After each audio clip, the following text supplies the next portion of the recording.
21वीं सदी में आज हम लोग होली त्यौहार जो मनाई जाती है इस पे कुछ नज़र डालने का प्रयास करते हैं।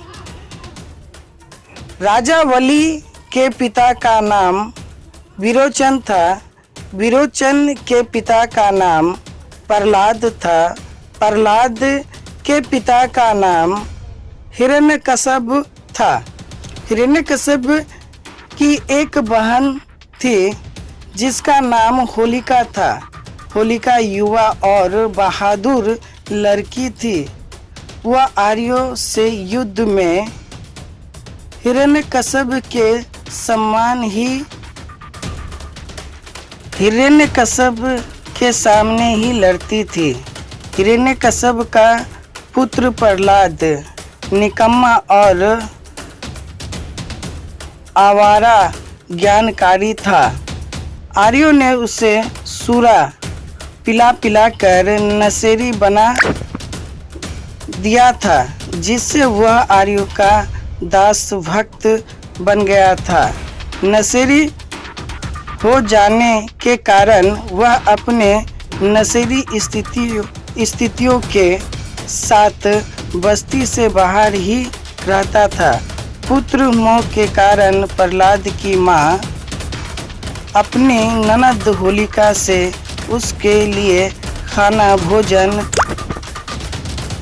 भिजवा दिया करती थी। एक दिन पुत्र मोह के कारण प्रहलाद की माँ अपनी ननद होलिका से उसके लिए खाना भोजन भिजवा दिया करती थी।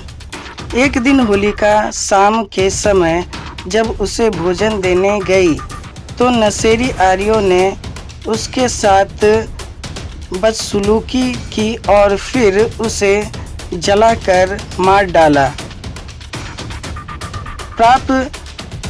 तथा जब होलिका घर न पहुंची तब राजा को बताया गया। राजा ने पता लगवाया तो मालूम हुआ कि शाम को होलिका इधर गई थी लेकिन वापस नहीं आई। तब राजा ने उसे क्षेत्र के आर्यों को पकड़वा कर और उसके मुंह पर कालिक पोत कर माथे पर कटोरा या तलवार से चिन्ह बनवा दिया और घोषित कर दिया कि यह कायर लोग है। बहादुर या बलवान वीर के आगे आ लगाने पर अबीर हो जाता है। अबीर का मतलब कायर या बुज़दिल। होली के दिन लोग माथे पर जो लाल हरा पीला रंग लगाते हैं उसे अबीर कहते हैं। यह कायरता की निशानी है। दलित पिछड़ों को यह नहीं लगाना चाहिए, ना ही होली में खुशियाँ मनाना चाहिए। बालिक दलित पिछड़ों को होली का शहादत दिवस के रूप में मनाना चाहिए। जिस समय यह घटना घटी थी उस समय जातियों नहीं थी, जातियाँ बाद में बनी। इस कारण होली का DNA रिपोर्ट के अनुसार सभी दलित पिछड़ों की बहन बुआ थी जो अपने को हिंदू समझते हैं।